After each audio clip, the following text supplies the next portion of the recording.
without being racially profiled for the color of their skin. My son, Jordan Davis, was murdered for playing his music too loud. I think a contributing factor was the stand your ground law that we have in over 22 states in America, where people with guns feel that they have the right to take lives of our children in America. Law enforcement are on a shoot first consciousness, as in Indiana has just approved the law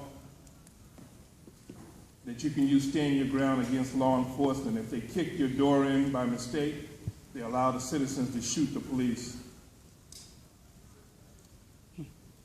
In the aftermath of Newtown, where 20 elementary school babies were murdered, the federal government seems to be powerless to enact restrictions, and the mass shootings have continued.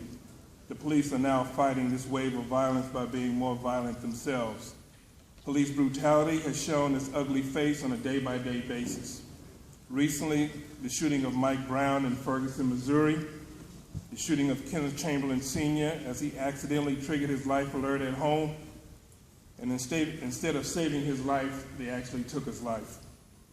Oscar Grant in California, in Oakland, California, was handcuffed with his hands behind his back, laying on his stomach in a train platform. He was shot in the back by transit police. His last words was, "I have a daughter."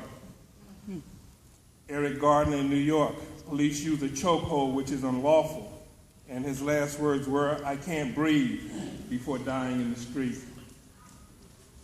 I have no idea what my son's last words were, but my last words to you and the committee: please help reduce violence in America by urging the federal government to step in and implement laws to supersede the current state laws on stand your ground, which allow for collateral damage in cases where other innocent bystanders are caught in the crossfire.